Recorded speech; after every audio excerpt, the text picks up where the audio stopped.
உலக தமிழர்கள் அனைவருக்கும் வணக்கம். நியூஸ் 7 தமிழுக்காக நான் தேவேந்திரன். இது தீர்வு பாலம் நிகழ்ச்சி.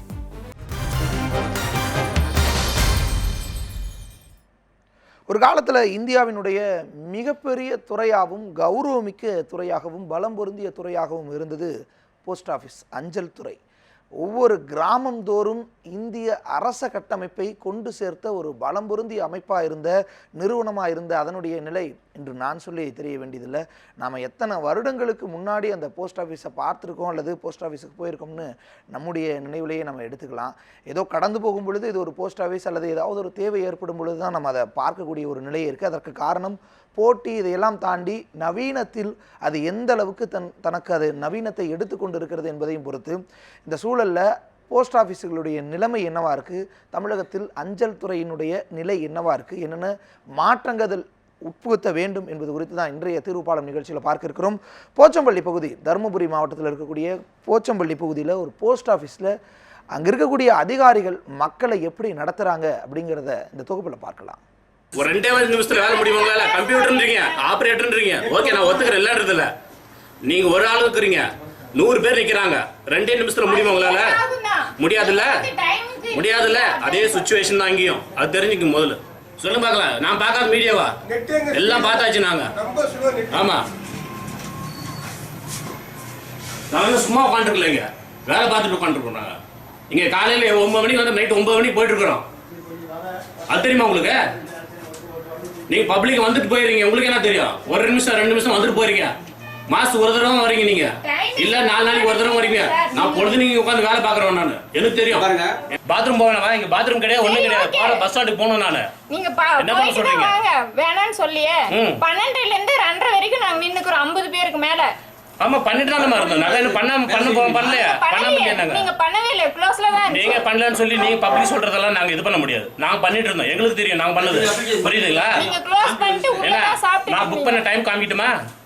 நான் வரலாம்னா யார் கேட்பீங்க? என்னதானே கேட்பீங்க? அப்ப அந்த டைமுக்கு அனுப்பி ஆகணுமா இல்லையா? நானு எல்லா வேலையும் செய்யணுங்கிறீங்க, கொஞ்ச நேரம் பொறுத்துக்கானாலும் முடியாதுன்னு நான் எப்படி சார்? அது ஓபன் ஆகணும் 1/2 மணி நேரத்துக்கு ஆகணும். ஆமா, கவர்மெண்ட் தாங்க, அதே கவர்மெண்ட் தான் நான் சொல்றேன். ஆமா, நீங்க கேட்டுங்க, எங்க டிபார்ட்மெண்ட்ல போய் கேட்டுங்க, செஞ்சுக்கங்க. போச்சம்பள்ளியில் கடந்த 50 வருடங்களுக்கு மேலாக அஞ்சல் நிலையம் இயங்கி வருகிறது. கடந்த 50 வருடங்களுக்கு மேலாக போதிய வசதி இல்லாமல் வாடகை கட்டிடத்தில் இயங்கி வரும் அஞ்சல் நிலையத்திற்கு புதிய சொந்த கட்டிடம் வேண்டி பொதுமக்கள் கோரிக்கை வைத்துள்ள நிலையில் புதியதாக பணியில் அமர்த்தப்பட்டுள்ள கிருஷ்ணகிரியைச் சேர்ந்த post master Ashok Kumar deposit செய்ய வரும் வாடிக்கையாளர்களை திருப்பி அனுப்புவதாக புகார் எழுந்துள்ளது. 1:30 மணிக்கு வந்தாலும் இல்ல, இப்போ நாங்க போட முடியாது, ஒரு 1/2 hour வெயிட் பண்ணுங்க அப்படின்னு சொல்லிடுறாங்க. சரி, ஓகே, சரி, இன்னும் ஒரு 1/2 மணி நேரம் வெயிட் பண்ணலாம் அப்படின்னு சொல்லிட்டு 1/2 மணி நேரம் வெயிட் பண்ணாக்க 2 மணிக்கு கேஷ் போடுற இது செக்ஷன் க்ளோஸ் ஆயிடுது அப்படின்னு சொல்லிட்டு வீட்டுக்கு அனுப்பிச்சிடறாங்க. இதே மாதிரி 4 மாசமா பண்ணிட்டு இருக்காங்க. மாசம் போயிட்டு இதே மாதிரி வெயிட் பண்ண சொல்லி என்ன ரொம்ப அலக்கழிச்சிட்டே இருக்காங்க. போச்சம்பள்ளி அஞ்சல் நிலையத்திற்கு அவ்வப்போது மட்டுமே வாடிக்கையாளர்கள் வந்து செல்கின்றனர்.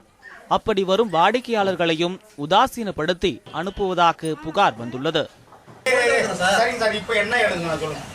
இப்போ என்ன நாங்கள் எழுதுவோம் சார்? நான் உங்ககிட்ட என்கொயரிக்கு சார் இப்போ நாங்கள் என்ன கம்ப்ளைண்ட் உங்களுக்கு எழுதி கொடுக்கணுமா? இல்லை போலீஸ் மேலே எந்த நடவடிக்கை எடுக்கக்கூடாதுன்னு வரணுமா? இல்லை அவர் மேலே நீங்கள் ஏதாவது நடவடிக்கை எடுக்கிறீங்க, அதனால் நீங்கள் எங்கிட்ட கொடுங்க, அவர் மேலே நாங்கள் நடவடிக்கை சொல்லுவோம். 3ல எதுனா ஒன்று சொல்லணும். நாங்கள் என்ன சொல்கிறோம்னா, உங்களுக்கு தெரிஞ்சது நீங்கள் ரெடி கொடுங்க. நாங்கள் தெரிஞ்சு நாங்கள் ஏன் சார் அன்றைக்கி எழுதி கொடுத்தோம், திருப்பி எழுதிக்கிறீங்க? எதுக்காக எழுதி சொல்கிறீங்க? நாங்கள் இனிமேல் எழுதி கொடுக்குற மாதிரி இல்லை, சொல்லிடுங்க, அவ்வளோதான், முடிஞ்சு போச்சு. நாங்கள் போயிட்டு இருக்கிறேன், முடியாது சொல்லுங்க, நீங்கள் வரவே தேவையில்லை.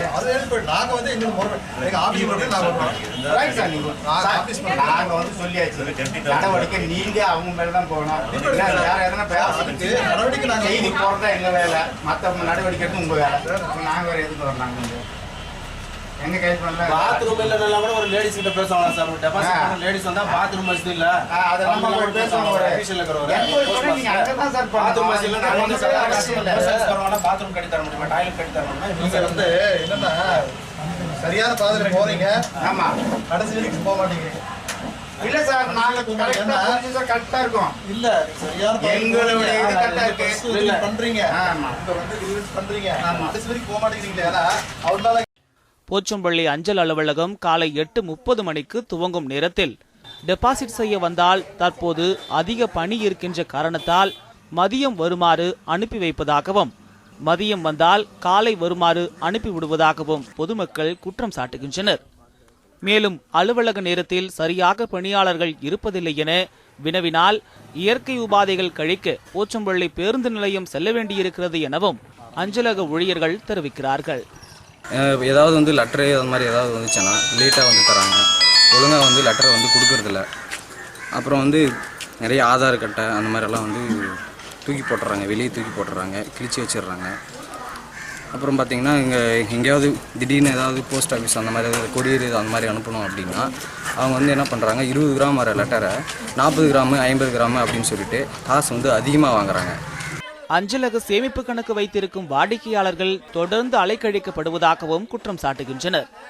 டைம் ஆயிடுது, ஏறி வேலைக்கு போக முடியுமா, போஸ்ட் ஆஃபீஸ்க்கு போக முடியுமா, கொஞ்சம் வந்தாக்க 10 மணிக்கு வாங்கன்றாங்க. 10 மணிக்கு வந்தாக்க அப்புறமா 3 மணிக்கு வாங்குறாங்க. நாங்கள் அதுக்குள்ளே அந்த அதிகாரிங்க வந்துட்டாங்களா, நாங்கள் ஏறி வேலையில் பதில் சொல்லிட்டோங்களா, காசு எடுக்க வருவோங்களா, என்ன செய்யுது. 9 மணிக்கு நாங்கள் ஃபாஸ்ட்டாக அனுப்பணும் அப்படின்னு நினச்சிங்கன்னா அவங்க நீங்கள் 10:30 வாங்க அப்படின்றாங்க. அதுக்கப்புறம் 10:30 வந்தால் இவங்க பாத்ரூம் போயிட்டு இருக்காங்க அப்படின்னு கேட்டால் பாத்ரூம் இங்கே கிடையாது அப்படின்னு சொல்லிட்டு இருக்காங்க. ஏன்னா போனால் பாத்ரூம் போகணுன்னா பஸ் ஸ்டாண்ட் போயிட்டு வரும், அதனால் அவங்க அப்படி சொல்லிட்டு இருக்காங்க. வங்கி இல்லாத சிறிய கிராமங்களுக்கு கூட அஞ்சலக கணக்குகள் மூலம் பணம் சேமிக்கும் விதத்தில் கொண்டுவரப்பட்ட திட்டம் முறையாக செயல்படுத்தப்படாமல் மக்களுக்கு பயனுற முடியாமல் போகிறது. வரும் காலங்களில் போதிய பணி நியமனம் செய்து அவர்களுக்கு தேவையான அடிப்படை வசதிகளை செய்து தந்து அஞ்சலகங்களை பாதுகாக்க வேண்டும் என்பதுதான் அப்பகுதி மக்களின் கோரிக்கையாக உள்ளது. ரமேஷ், நியூஸ் 7 தமிழ், போச்சம்பள்ளி. இந்தியாவின் மிகப்பெரிய சேவைத்துறையான மிக முக்கிய சேவைத்துறையான அஞ்சலகத்தினுடைய சேவை எந்த அளவுக்கு இருக்குது அப்படிங்கிறத விளக்குன்னு ஒரு தொகுப்பை பார்த்தோம். தொடர்ச்சியாக நம்முடைய செய்தியாளர்கள் இணைந்திருக்காங்க. தமிழகம் முழுவதும் இருந்து நம்முடைய செய்தியாளர்கள் இணைஞ்சிருக்காங்க. சேலத்திலிருந்து ரியாஸ், கோவையிலிருந்து ஷெர்லி, சென்னையிலிருந்து குதுப் மற்றும் தேவா இணைந்திருக்காங்க.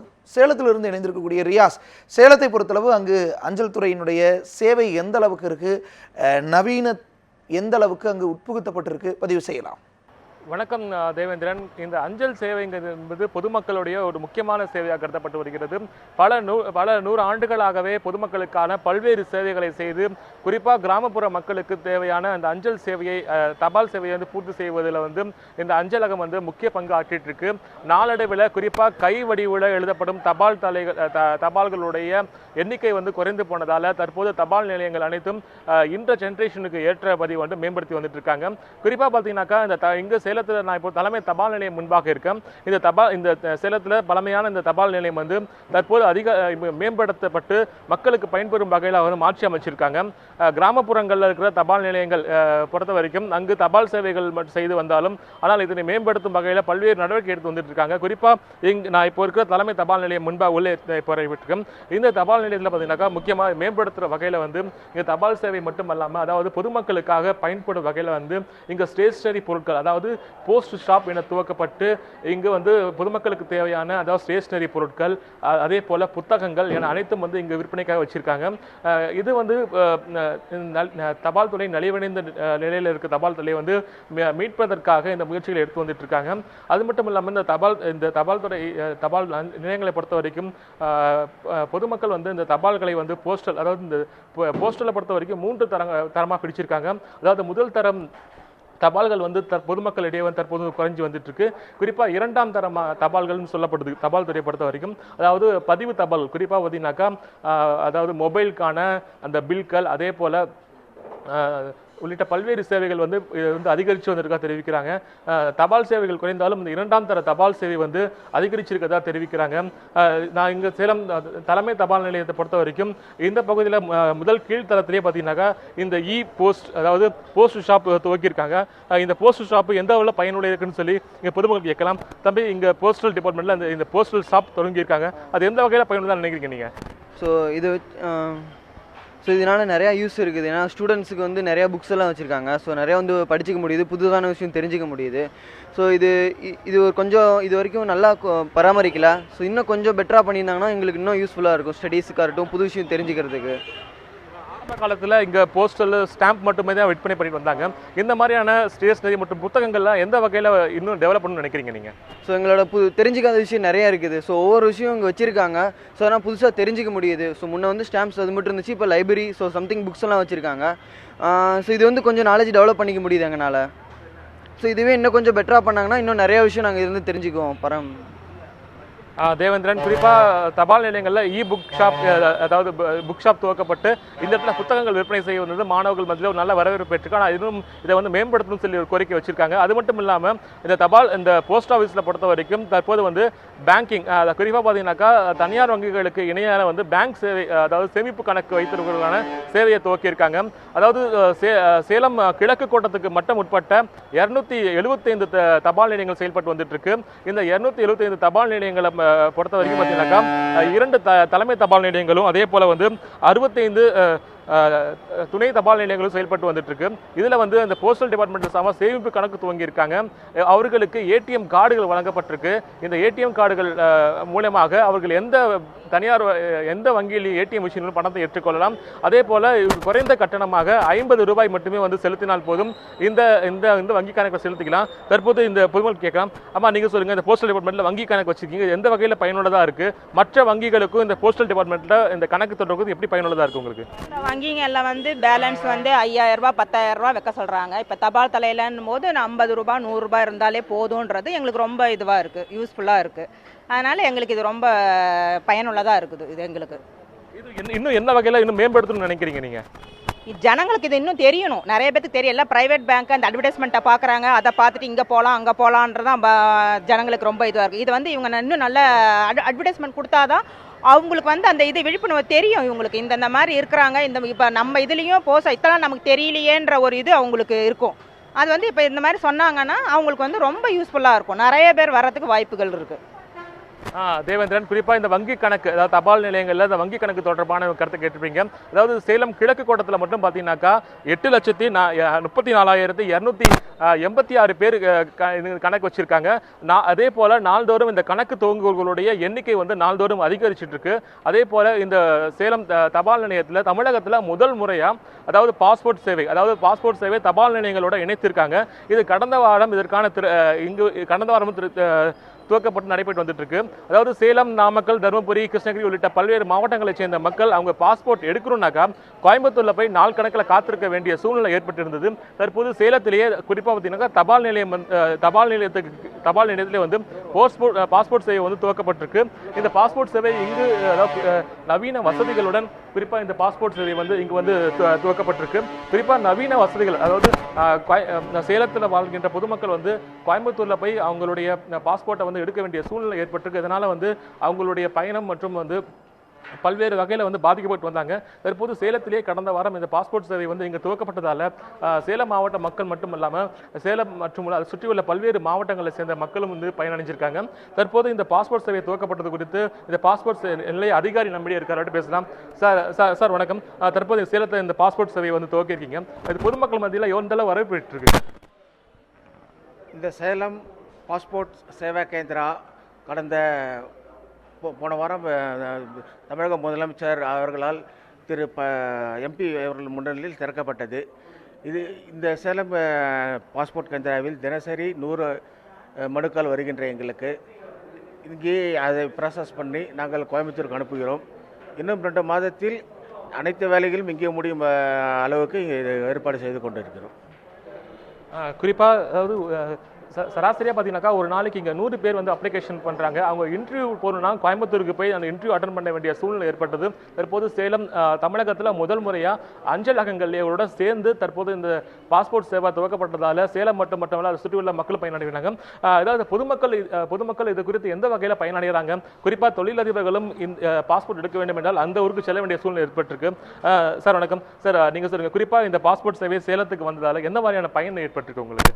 ரொம்ப சந்தோஷமாக இருக்குங்க. ஏன்னா கோயம்புத்தூருக்கு போகக்கூடிய செலவுகள் அலைக்கழிவுகள் மிச்சமாகுது. சேலத்துக்கு நமக்கு ஒரு பாஸ்போர்ட் சர்வீஸ் வந்திருக்கும் போது ரொம்ப மகிழ்ச்சியாக இருக்குது, ரொம்ப சந்தோஷமாக இருக்குது சார். சார் இது இன்னும் எப்படி மேம்படுத்தணும்னு நினைக்கிறீங்க? இன்னும் அது என்ன மாதிரி விஷயங்கள் கொண்டு வரணும்னு நினைக்கிறீங்க? இன்றைக்கி தான் முத உள்ளே வந்துருங்க, எனக்கு இதை பற்றி தெரியல. அதனால் இதுக்கு போன பிறகு தான் சொல்ல முடியும். இப்போ வரைக்கும் நல்லா சந்தோஷமாக இதை உள்ளே வந்து சர்வீஸ் கொடுத்தாங்க. அதுமாரி தான் நம்ம இவங்களுடைய சர்வீஸ் எப்படி இருக்குங்கிறது தெரியணும். இப்போ நம்ம வந்து உள்ளே வந்த வரைக்கும் ஓகே, அந்த குறை ஒன்றும் இல்லை, நிறைவாக தான் இருக்குது சார். தேவேந்திரன், அதாவது குறிப்பாக பார்த்தீங்கன்னாக்கா இந்த பாஸ்போர்ட் சேவை குறிப்பாக அஞ்சலகத்தோடைய சேர்ந்து துவக்கப்பட்டதால் வந்து எங்கள் சேலம் மாவட்ட மக்களும் மிகப்பெரிய பயனடைஞ்சிருக்காங்க. அதாவது இந்த தபால் சேவை என்பது பார்த்தீங்கன்னாக்கா கடந்த காலங்களில் பொதுமக்களுக்கு தபால் சேவையை மட்டும் இல்லாமல் தற்பொழுது மேம்படுத்தப்பட்ட ஒரு சேவையாக, அதாவது பொதுமக்களுக்கு அதாவது இந்த நவீன காலத்துக்கு ஏற்ற வகையில் அவங்க எந்த மாதிரியான வகையில் தர முடியும் என்பதற்காக முற்றிலுமாக மேம்படுத்தப்பட்ட சேவையாக, குறிப்பாக இந்திய தபால் சேவை என்பது தற்போது மேம்படுத்த வகையில் சேவையாக வந்து மாற்றும் முயற்சியில் வந்து அரசு இயங்கியிருக்கு. இதனால பொதுமக்களும் பயன்பெற்று வந்துட்டு இருக்காங்க. தேவேந்திரன். நிச்சயமா ரியாஸ், நிறைய கருத்துக்களை பதிவு செஞ்சிருந்தீங்க. தபால் நிலையத்தினுடைய தற்போதைய பணிகளை தாண்டி அதனோடு இணைந்து செயல்பட்டு வரக்கூடிய வங்கி உள்ளிட்ட சிஸ்டங்கள், அதை சார்ந்து இயங்கக்கூடிய பாஸ்போர்ட் சேவை மாதிரியான பல்வேறு சேவைகள் என்னென்னவெல்லாம் வந்திருக்கிறது, இன்னும் என்னென்ன வர இருக்கிறது என்பது குறித்து பதிவு செஞ்சிருந்தீங்க. தொடர்ச்சியாக மேட்டுப்பாளையம் பகுதியில் என்ன மாதிரியாக இந்த தபால் சேவை மையங்கள் செயல்படுகின்றன, அங்கு மக்களுக்கு இந்த சேவை எந்த அளவுக்கு சென்று சேர்கிறது, அங்கு இருக்கக்கூடிய அஞ்சல் துறை குறித்த ஒரு செய்தி தொகுப்பை பார்க்கலாம். மத்திய அரசின் மிக முக்கியமான அலுவலகமாக கருதப்படும் அஞ்சலகங்கள் தான் கடந்த காலங்களில் மக்களின் மிக முக்கியமான தகவல் தொழில்நுட்பமாக இருந்து வருகிறது. நாடு முழுவதும் அதன் கிளைகளை அமைத்து கிராமங்கள் முதல் நகரங்கள் வரை தனது சேவை வெள்ளையர்கள் காலம் முதல் தொடர்ந்து வந்து கொண்டிருக்கிறது. நாட்டில் உள்ள 1,55,000 தபால் நிலையங்களில் 1,30,000 தபால் நிலையங்கள் கிராமப்புற அஞ்சலகங்கள் தான். ஆனால் அந்த கிராமப்புற அஞ்சலகங்களுக்கு இதுவரை மத்திய அரசு சொந்த கட்டிடம் கூட ஏற்படுத்தி தரவில்லை என்பது வேதனைக்குரியது. மேலும் தபால் துறையில் தனியார்கள் நுழைந்தது முதலே அவற்றின் வீழ்ச்சி ஆரம்பமானது. கொரியர் தூங்குவதற்கு அனுமதி வழங்கப்பட்டதாலும் அவற்றுக்கு நிகராக தபால் துறையில் மாற்றங்கள் செய்யப்படாத காரணத்தினாலும் இன்று கிராமப்புறங்களில் அஞ்சல் அலுவலகங்கள் இருப்பதே தெரியாத நிலைதான் உள்ளதாக குற்றம் சாட்டுகின்றனர் பொதுமக்கள். பெரும்பாலும் கிராமங்களை உள்ளடக்கிய மேட்டுப்பாளையம் பகுதியில் இந்த சேவைகள் முழுமையாக மக்களை சென்றடையவில்லை என்ற குற்றச்சாட்டு இருந்து வருகிறது. படிப்படியாக மக்களுக்கும் போஸ்ட் ஆஃபீஸ்க்கு இருக்கிற தொடர்பு நின்னதுமே போஸ்ட் ஆஃபீஸ் இருக்குதா இல்லையாங்கிறதே தெரியாமல் போயிடுச்சு. மத்திய அரசாங்கம் நிறைய திட்டத்தை கொண்டு வருது போஸ்ட் ஆஃபீஸ் மூலிமா பொதுமக்களுக்கு சேவை செய்ய சொல்லி. அந்த சேவை என்னென்னங்கிறது பொதுமக்களுக்கு தெரிகிறதில்ல. போஸ்ட் ஆஃபீஸ் அதிகாரியாக மாதத்துக்கு ஒரு தடவையோ அல்லது 2 மாதத்துக்கு ஒரு தடவையோ ஒரு கிராமத்தை தேர்ந்தெடுத்து இந்த மாதிரி மத்திய அரசாங்கம் இல்லை போஸ்ட் ஆஃபீஸ் மூலிமா பொதுமக்களுக்கு இந்த சேவை செய்கிறோம், நாங்கள் அப்புறம் வங்கி சேவையெல்லாம் ஆரம்பிச்சிருக்காங்க செய்யணும்னு சொல்லி விழிப்புணர்வு ஏற்படுத்தணும். மேலும் மத்திய மாநில அரசுகள் வழங்கும் முதியோர் உதவித்தொகை ஏற்கனவே இந்த அஞ்சலகங்கள் மூலம்தான் பொதுமக்களுக்கு வழங்கப்பட்டு வந்தது. பின்னர் அவை வங்கி கணக்குகளுக்கு மாற்றப்பட்டு விட்டன. பெரும்பாலும் கிராமப்புற முதியவர்களே இந்த திட்டத்தில் பயனடைந்து வரும் நிலையில் போதிய இணைய வசதியின்மை காரணமாக கிராமங்களுக்கு வரும் வங்கி அதிகாரிகள் அவர்களுக்கு வழங்கும் உதவித்தொகைக்கு கைரேகை ஸ்கேனிங் எடுக்க முடியாததால் வங்கிக்கு வர அழைக்கப்படுகின்றனர். இதனால் தள்ளாத வயதிலும் வங்கி வாசலில் முதியவர்கள் காத்து கிடக்கின்றனர். எனவே மக்களின் எளிமை தொடர்புகளாக இருக்கும் கிராமப்புற அஞ்சலகங்கள் மூலம் தற்போது ஏற்படுத்தப்பட்டு வரும் அஞ்சலக கணக்குகளில் முதியோர் உதவித்தொகை மற்றும் மத்திய அரசின் 100 நாள் வேலைவாய்ப்பு திட்டம் உள்ளிட்டவையின் பணத்தை இந்த அஞ்சலகங்களின் கணக்குகளில் வரவு வைத்தால் பொதுமக்கள் பயன்பெறுவதுடன் மக்களுக்கும் அஞ்சலகங்களுக்கும் இடையிலான இடைவேளை நீங்கும் என்கின்றனர் பொதுமக்கள். கைரேகைங்கிறதுனால இங்கே வந்து கிராமப்புறங்களில் நெட்வொர்க் கிடைக்கிறதில்ல.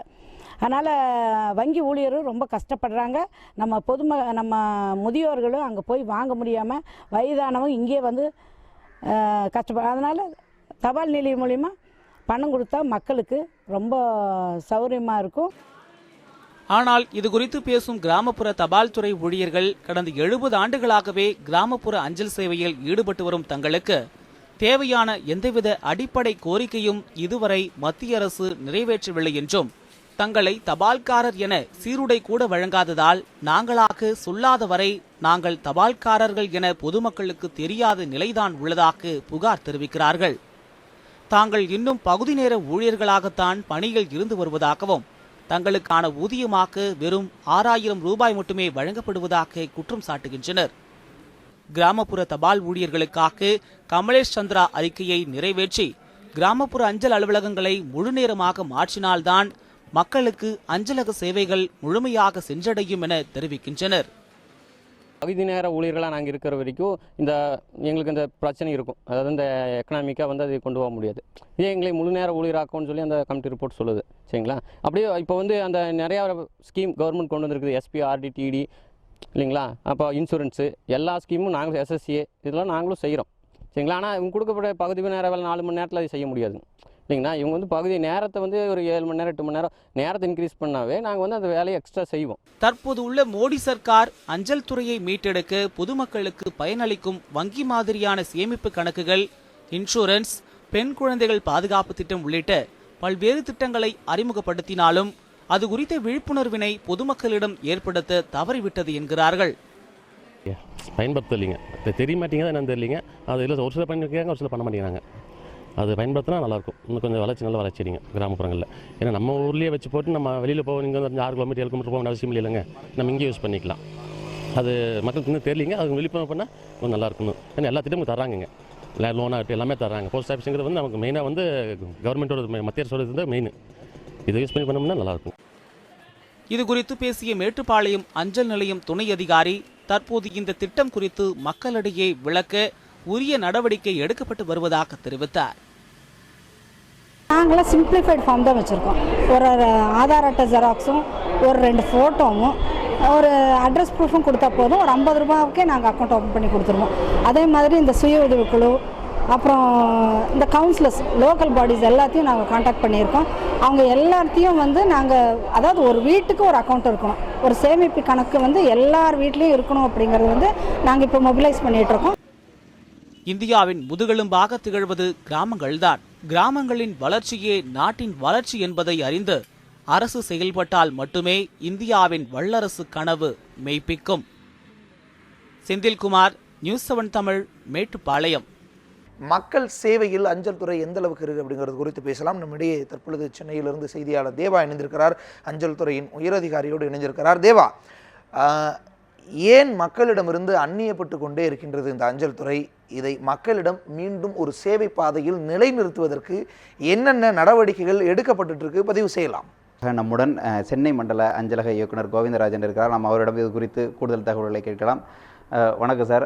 அதாவது அஞ்சலக துறையினாலே அது வந்து ஒரு சாமானிய மக்களுக்கானதாக தான் இருக்கிறது. அதுபோக அதை வந்து இப்போ நாளுக்கு நாள் குறைந்த அளவிலான வாடிக்கையாளர்கள் தான் பயன்படுத்துகிறார்கள் என்ற ஒரு கண்ணோட்டம் இருக்கிறது. இது தொடர்பாக உங்களுடைய கருத்துக்களை பேசுகிறீங்க.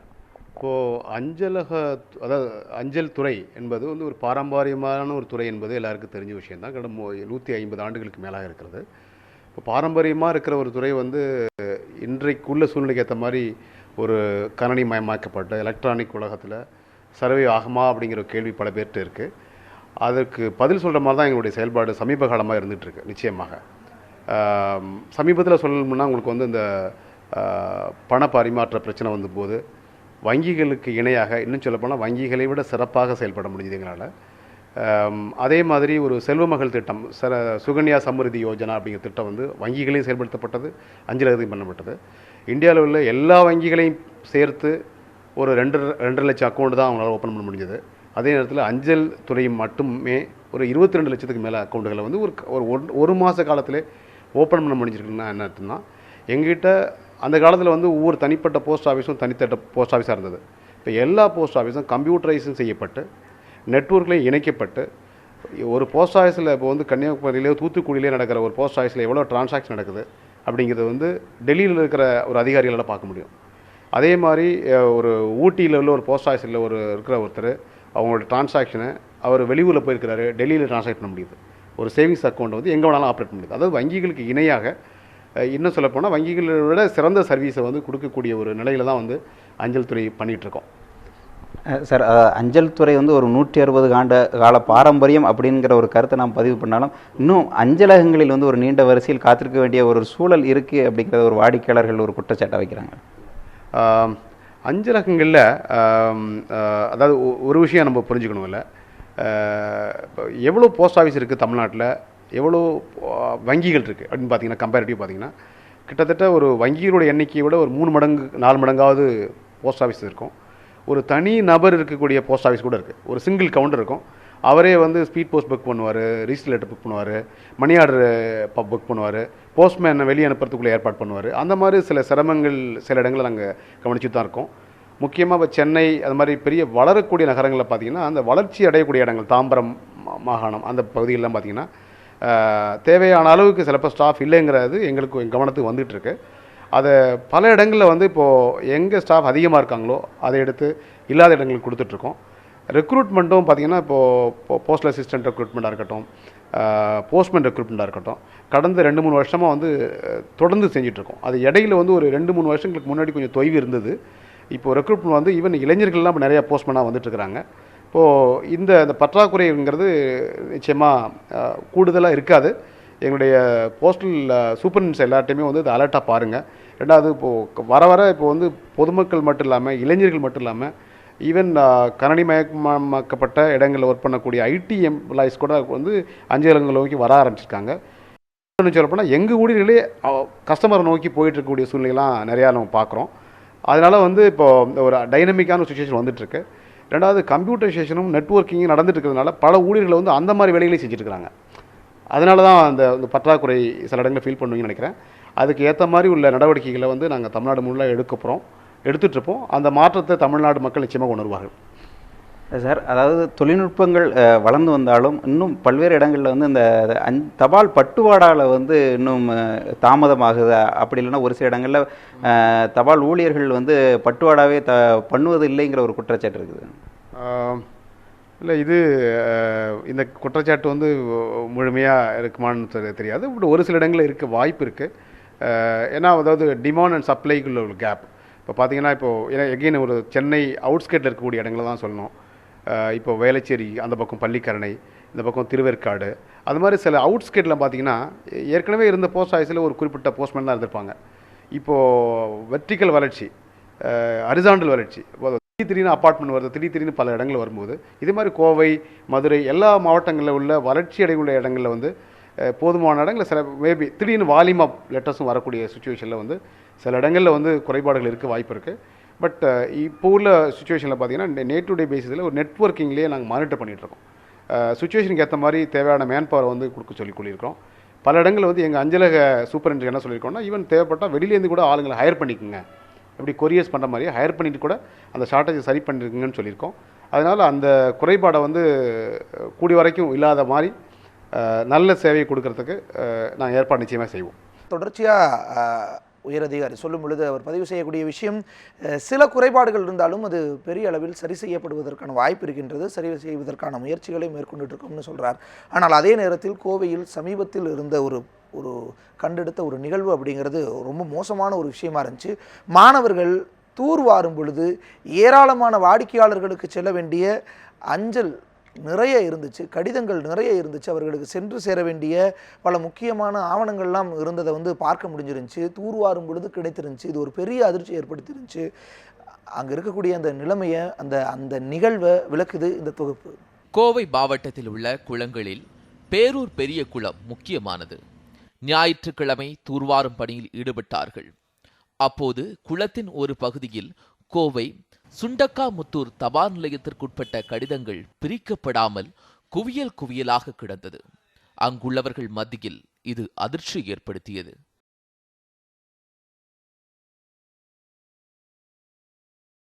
இதில் வங்கியிலிருந்து பொதுமக்களுக்கு அனுப்பப்பட்ட தங்க கடன்களை மீட்பதற்கான இறுதி அறிவிப்பு கடிதம் மற்றும் ஏடிஎம் பின் நம்பர் உடைய கடிதங்கள், இன்சூரன்ஸ் நிறுவனங்கள் போன்ற பல்வேறு துறைகளிலிருந்து தபால் மூலம் வாடிக்கையாளர்களுக்கு அனுப்பப்பட்ட கடிதங்கள் வாடிக்கையாளர்களுக்கு அனுப்பப்படாமல் கொட்டப்பட்டு கிடந்தது. இந்த கடிதங்களில் குறிப்பிட்டிருந்த தகவலின்படி அவை கடந்த மாதம் மற்றும் ஜனவரி மாதங்களில் வாடிக்கையாளருக்கு அனுப்பப்பட்ட கடிதங்கள் என தெரிய வந்தது. உடனே நியூஸ் 7 தமிழ் உதவியோடு அந்த மாணவர்கள் கோவை தபால் நிலையத்திற்கு சென்று புகார் அளித்தனர்.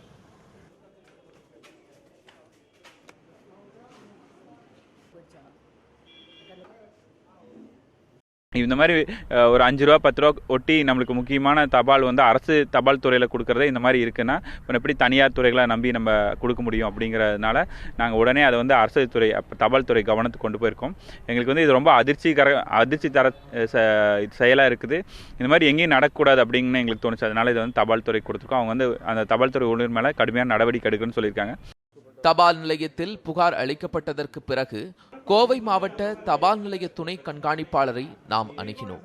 அப்போது அவர் பேசுகையில், இதுபோன்ற செயலில் ஈடுபட்ட பேரூர் தபால்காரர் வசந்தி மீது துறை ரீதியான நடவடிக்கை எடுக்கப்பட்டு பணியிடை நீக்கம் செய்யப்பட்டுள்ளது மட்டுமல்லாமல் இந்த தபால்கள் முறையாக வாடிக்கையாளர்களிடம் கொண்டு சேர்க்கப்பட்டதாகவும் அவர் தெரிவித்தார்.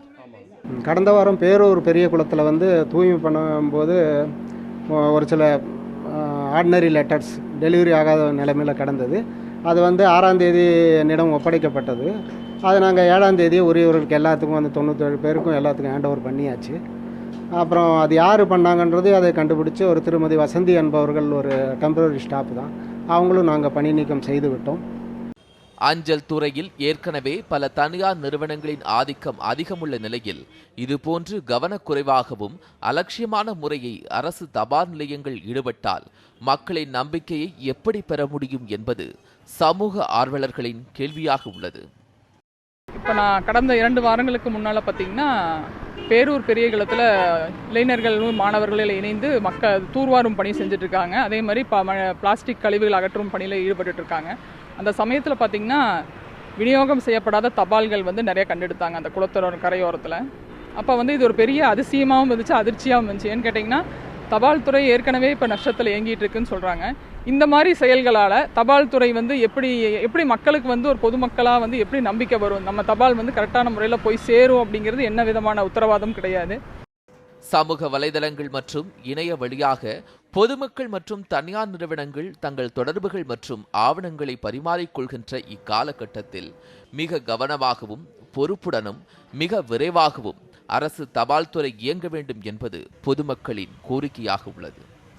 நியூஸ் 7 தமிழுக்காக கோவையிலிருந்து செய்தியாளர் பிரசாத்.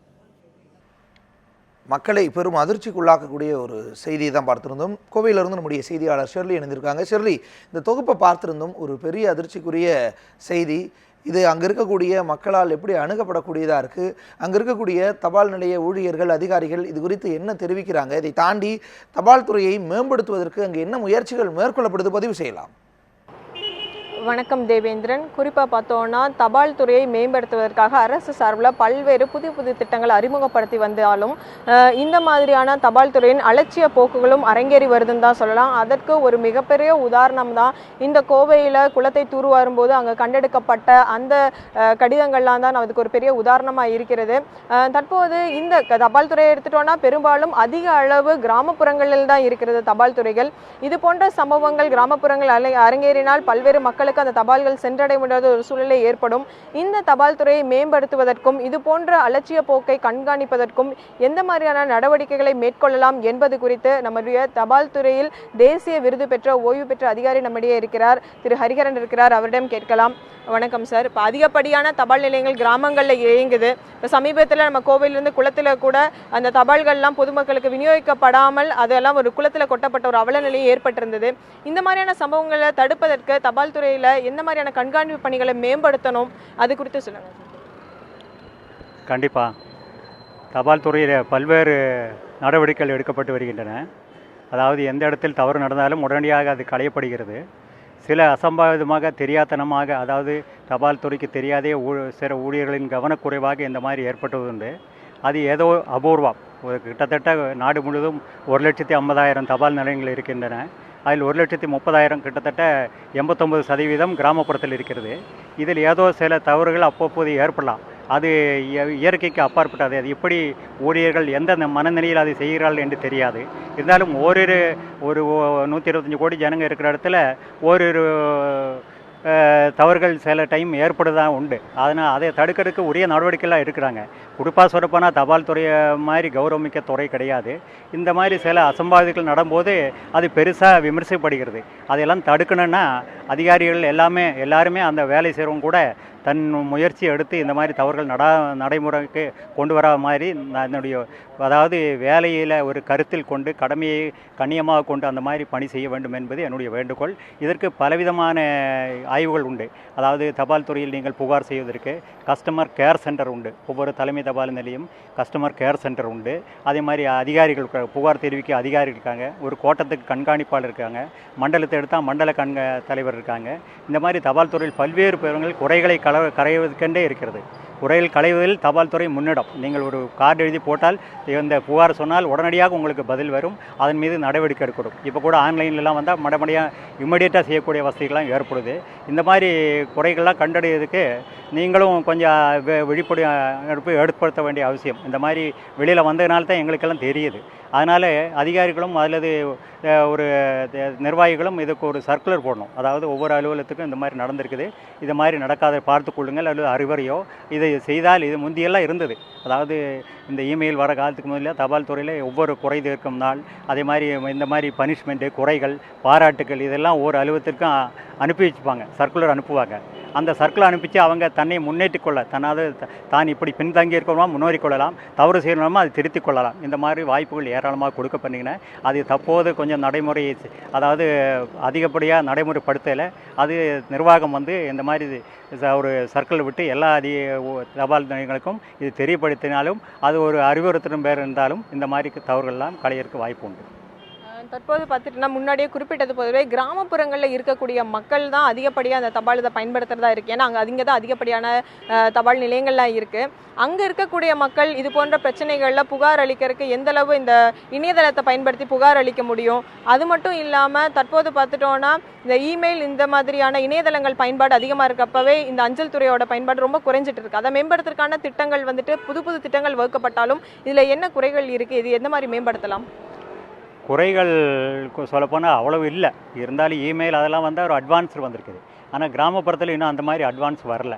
குறிப்பாக சொல்லப்போனால் இப்போ ஒரு கோரியரில் நீங்கள் கடிதம் அனுப்புனா கிராமப்புறத்தில் ஒரு தொலைதூர கிராமப்புறம் ஒரு வில்லேஜ் சென்னனூர்னு ஒரு வில்லேஜுக்கு எடுத்தேன்னா அந்த கோரியர்னால் கொடுக்க முடியாதுங்கிறது நான் ஆதாரபூர்வமாக சொல்ல முடியும். ஏன்னா அவங்க அந்த அளவுக்கு தூரத்தில் ஒரு சாஃபிகஸ்டடாக அர்பனில் தான் டெலிவரி பண்ணுறாங்க.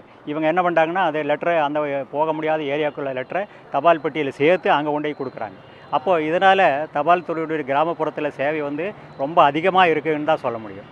இதுலேயும் ஒரு குற்றச்சாட்டு இப்போ என்ன புதுசாக முன்வைக்கப்படுதுன்னா இப்போ அனுப்பக்கூடிய கடிதங்கள் எல்லாம் குறிப்பிட்ட நாளத்தோட காலதாமதமாக அந்த கடிதங்கள்லாம் அந்த வாடிக்கையாளரை போய் சென்றடையுது, இந்த தபால் துறையில் நிறைய காலதாமதம் ஏற்படுது அப்படிங்கிற ஒரு குற்றச்சாட்டும் இருக்குது. அதை நீங்கள் எப்படி பார்க்குறீங்க? இதை களையறதுக்கு என்ன பண்ணலாம்? காலதாமதம்ங்கிறது இப்போ தவிர்க்க முடியாது. முன்பெல்லாம் ஆரம்பத்தில் ஓடுற ட்ரெயின்லேயே அஞ்சல் பிரிப்பு இருந்தது. அந்த அஞ்சல் பிரிப்பு வசதியெல்லாம் நிறுத்தப்பட்டு விட்டது. அந்த நிறுத்தப்பட்டதுனால அந்த காலதாமதம் கொஞ்சம் ஏற்படும். அந்த ஸ்டார்டிங் செக்ஷனில் கொஞ்சம் மாற்றமெல்லாம் கொண்டு வந்திருக்குது. இப்போ காலதாமதம்னா எங்கிட்ட ஒரு லெட்டர் வச்சுருக்கிறேன் 1928 கோயம்புத்தூரில் இன்றைக்கி போட்ட கடிதம் நாளைக்கு சாயந்தரம் டெலிவரி ஆயிடுச்சு. அந்த மாதிரி ஒரு கடிதமெல்லாம் வச்சுருக்கேன். அப்போ போக்குவரத்து வசதியெல்லாம் இல்லாத காலத்தில் இங்கேருந்து கொள்ளைகால்களை போட்டப்பட்டு தான் அடுத்த நாளே சேர்ந்தது. இப்போ அந்த மாதிரி சாத்தியம் இல்லை, ஆனால் சாத்தியப்படுத்தலாம். அதுக்கு என்ன குறைகள் ஒரு ஆராய்ஞ்சி அதுக்கு நிர்வாகம் அதை எப்படி உடனடியாக டெலிவரி, இப்போ எதுவுமே ஸ்பீடாக நடக்கணும்னு தான் விரும்புகிறாங்க.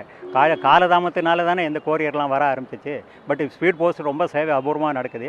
ஆனால் கோரியர் வந்தாலும் தபால் துறை இன்னும் நம்பித்தான் இருக்காங்க. தபால் துறை சேவை மிக பிரமாதமாக இருக்குது.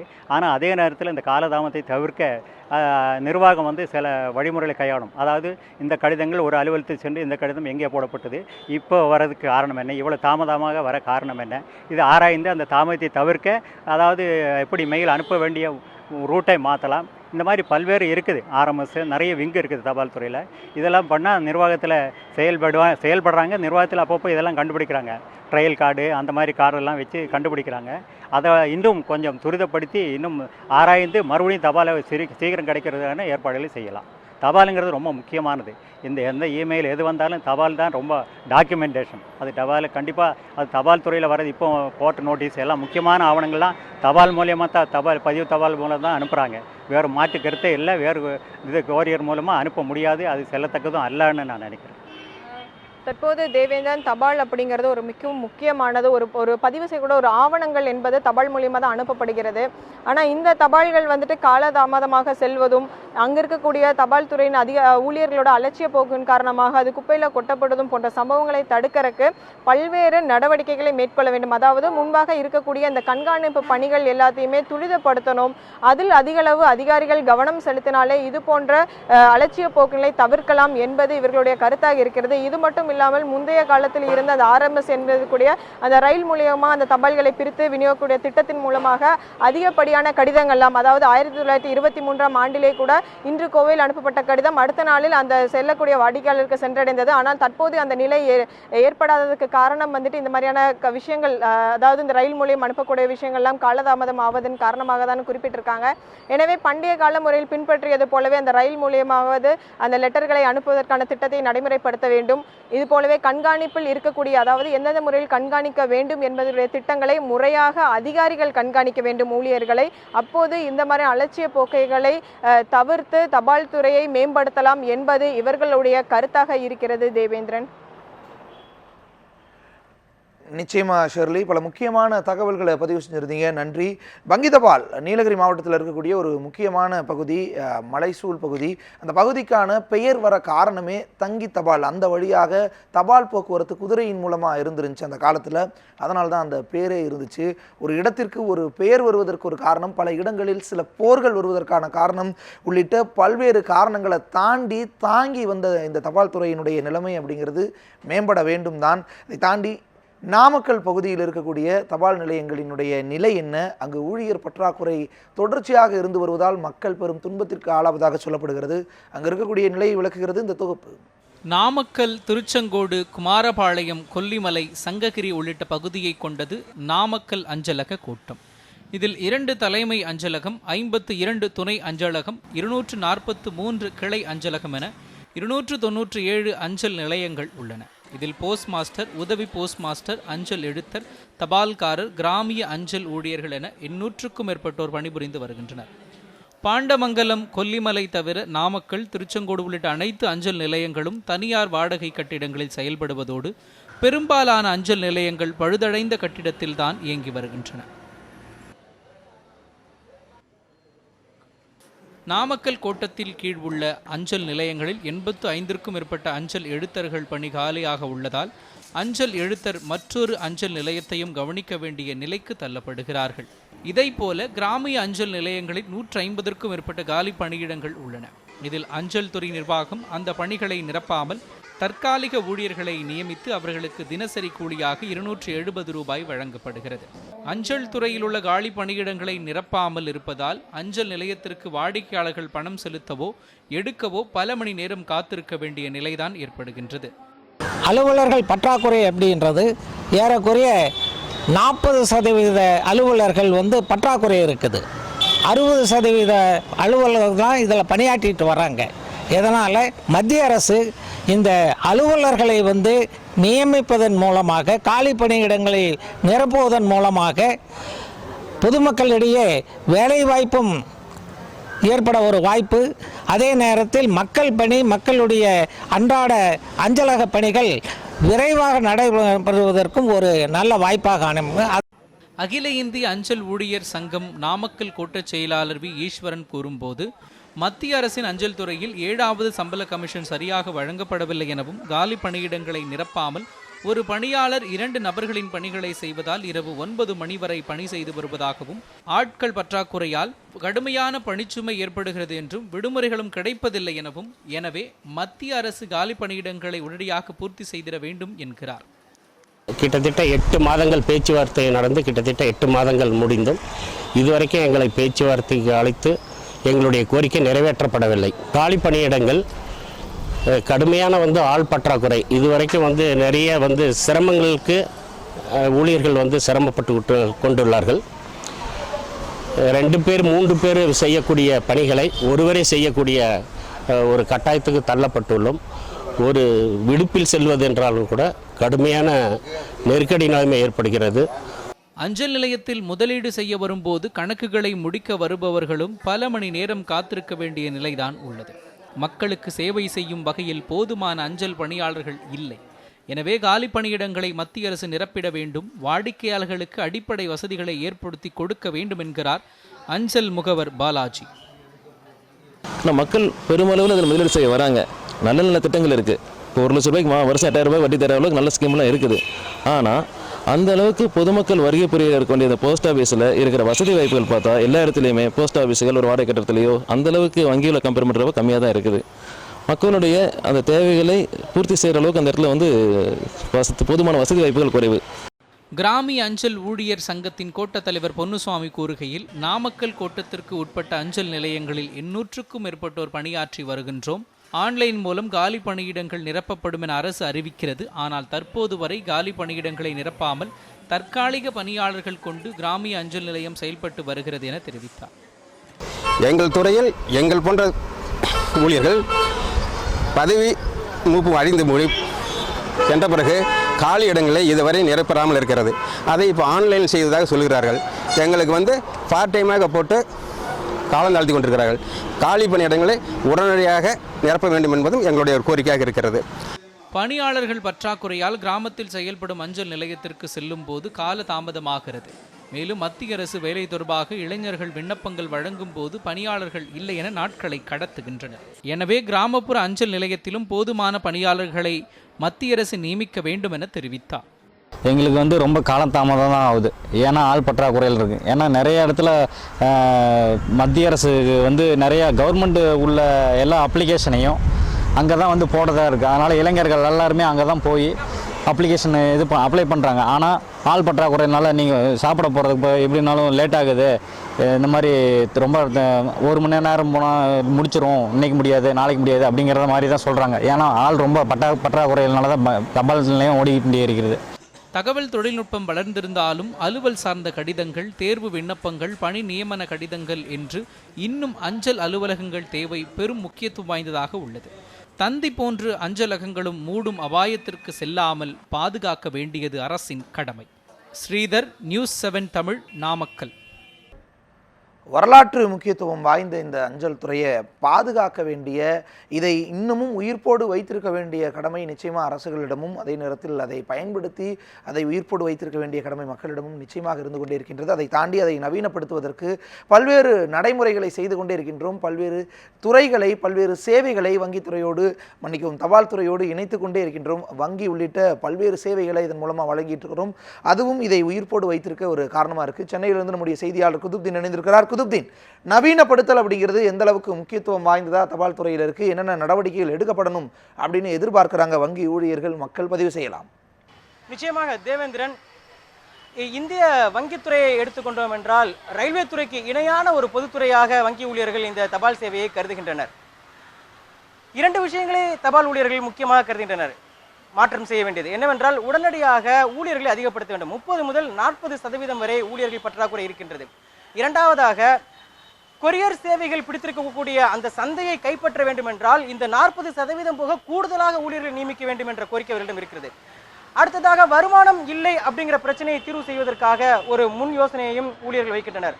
2014ஆம் ஆண்டு இந்திய தபால் துறையைச் சேர்ந்த 20 மேல் அதிகாரிகள், சென்னையில் இருக்கக்கூடிய 2 அதிகாரிகள் உட்பட ஆஸ்திரேலியாவுக்கு பயணம் மேற்கொண்டு அங்கிருக்கக்கூடிய தபால் சேவை எவ்வாறு செயல்படுகிறது என்பதை ஆய்வு செய்ய சென்றிருந்தனர்.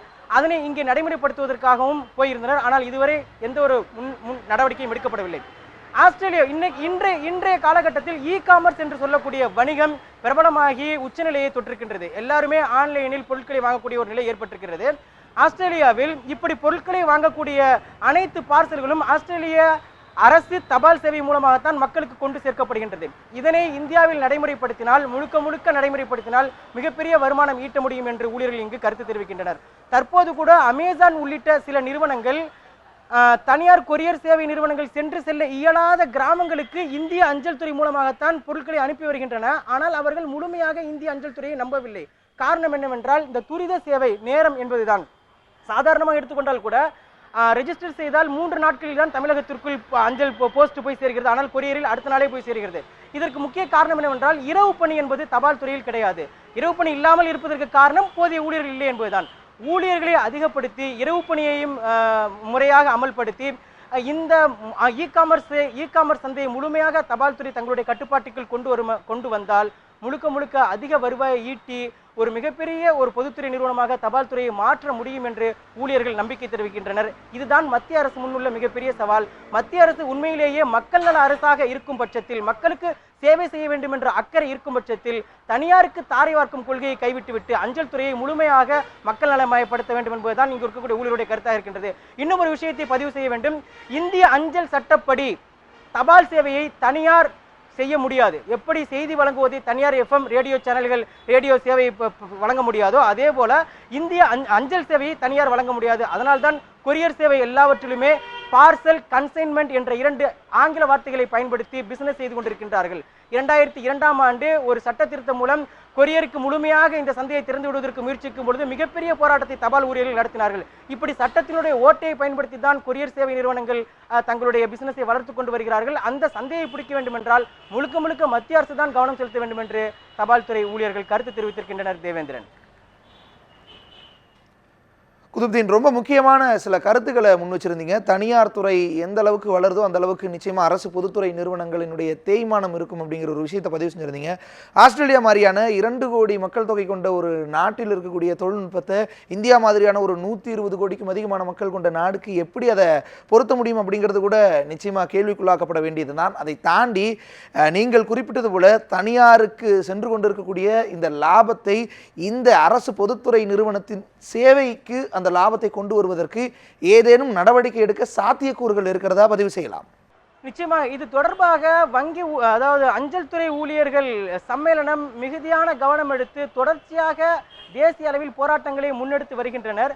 நேற்று நாடாளுமன்றத்தில் கூட இது தொடர்பாக பேசப்பட்டிருப்பதாக அஞ்சல் துறை ஊழியர்கள் தகவல் தெரிவித்தனர். எந்த அளவுக்கு ஊழியர்கள் பற்றாக்குறை இருக்கிறது என்பது தொடர்பாக. அதாவது சந்தையை திறந்து விடுவதில் தான் இங்கு சிக்கல் இருக்கின்றது. 1987இல் தனியார் கொரியர் சேவைக்கு இந்திய அரசாங்கம் சந்தையை திறந்துவிட்டு அப்பொழுது முதல் ஒரு வளர்ச்சி ஏற்படுகிறது. நீங்கள் சென்னையிலேயே தொடக்கத்தில் ஒரு சேவை ஒரு கவர் அனுப்புறதுக்கு 5 ரூபாய் வாங்கினார்கள். அப்பொழுது இந்திய அஞ்சல் சேவை பதிவு தபால் 12 ரூபாய் வாங்கியது. தற்போது குறைந்தபட்சம் கொரியர் சேவை 30 ரூபாய் வாங்குகிறார்கள். ஆனால் அஞ்சல் நிறுவனம் 25 ரூபாய் தான் வாங்குகிறது.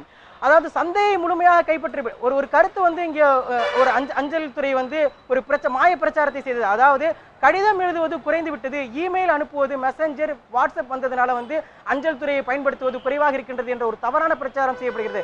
இந்த தலைமை தபால் அலுவலகத்தில் கூட 10 ஆண்டுகளுக்கு முன்பு எப்படி 30,000 கவர்கள் வந்ததோ அதே போல் இன்று 30,000 கவர்கள் வந்து கொண்டிருக்கின்றது.